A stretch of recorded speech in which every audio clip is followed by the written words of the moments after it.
A boy, while watering a garden, keeps the outlet of the hose h equals to 0.8 metre above the ground।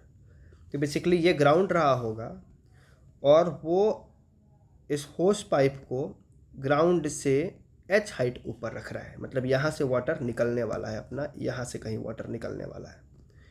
आगे पढ़े तो water is continuously flowing out of the hose with a constant speed u equals to 6 metre पर second at an angle theta equals to 30 degree above the horizontal. तो यहाँ से 6 metre पर second से theta degree पे, मतलब 30 degree पे water निकल रहा है। तो अब ये वाटर क्या बनेगा, एक प्रोजेक्टाइल बन जाएगा और इस तरीके का पाथ फॉलो करते हुए यहाँ तक आएगा। तो बेसिकली ये जो वाटर है इसकी ही बात होने वाली है आगे। तो बोला है कि cross section area of outlet is capital A, density of water is rho and acceleration of free fall is g. Find the mass of water in the water stream. तो ऐसा पानी जब निकलेगा तो ऐसे पैराबोलिक पाथ फॉलो करता हुआ आएगा और ऐसे वाटर स्ट्रीम बन जाएगी। अब पूछ रहा है कि इस पूरे वाटर स्ट्रीम में कितना वाटर है। इसको समझने के लिए हमको अगर ये पूरा वाटर का मास पता करना है तो हमें पहले पता करना पड़ेगा कि कितना टाइम लगा यहाँ से जो पानी निकला उसको यहाँ से यहाँ पहुँचने में कितना टाइम लगा। क्योंकि जब ये पहला वाटर, मानते हैं कि स्टार्ट किया हमने टाइम, तो पहला वाटर निकलेगा और यहाँ आएगा। जब ये पहला वाटर यहाँ आएगा तो आखिरी वाटर यहाँ होगा और उसके बीच में जो भी वाटर होगा उसका ही मास निकालना है।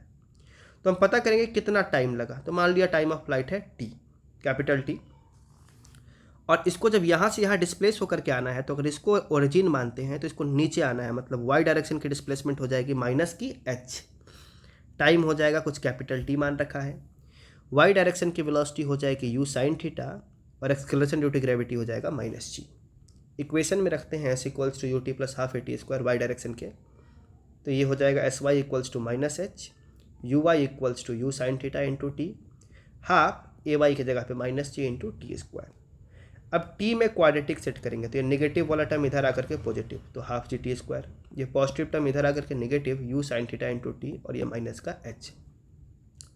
क्वाड्रेटिक इक्वेशन के रूट्स हमको लिखने आते हैं माइनस बी, तो बी के जगह पे minus U sine theta plus minus B square, तो U square sine square theta minus 4 A के जगह पे जी बाई 2 और सी के जगह पे माइनस एच डिवाइडेड बाई 2 ए के जगह पे अगेन जी बाई 2। ये माइनस माइनस प्लस, तो ये बन जाएगा U sine theta plus minus ये U square sine square theta minus minus plus और ये 2 से कट के 2 बनेगा तो ये 2gh और ये भी 2 कट जाएगा तो यहाँ पे केवल g। ये हो जाएगा अपना टाइम ऑफ फ्लाइट। अब इसमें प्लस और माइनस दोनों है, तो देखें तो ये ब्रैकेट वाला, ये रूट वाला टर्म इससे बड़ा है, तो अगर माइनस साइन रखते हैं तो टाइम नेगेटिव हो जाएगा, तो हम ड्रॉप कर देते हैं नेगेटिव साइन को। अपना ये कुछ टाइम ऑफ फ्लाइट आ गया। अब समझना है मास ऑफ वाटर कितना होगा। तो मास ऑफ वाटर बेसिकली हमको एक बात फ्लूइड मैकेनिक्स में पढ़ाई जाती है, रेट ऑफ वॉल्यूम फ्लो बोलते हैं, d v by d t is a into v, that is continuity equation, area of cross section into velocity of liquid in the tube. ये होता है रेट ऑफ वॉल्यूम फ्लो। तो ये पर second कितना volume आ रहा है, ए इंटू वी। तो टी टाइम में कितना वॉल्यूम आ जाएगा, तो this will be a, v को कैपिटल वी से लिख लेते हैं, वॉल्यूम के लिए स्मॉल वी यूज़ कर रहे हैं, ए वी इंटू टी। तो मास कितना आ जाएगा, तो डेंसिटी इंटू वॉल्यूम, तो this is rho a v into t. ये वाला फॉर्मूला ही कॉन्टिन्यूटी इक्वेशन से वॉल्यूम निकाला, वॉल्यूम में डेंसिटी से मल्टीप्लाई किया तो ये मास आ गया। यही फॉर्मूला आगे मास के लिए यूज करेंगे। तो m equals to rho a v t, जहाँ पे rho density, a area of cross section, v velocity और टी टाइम।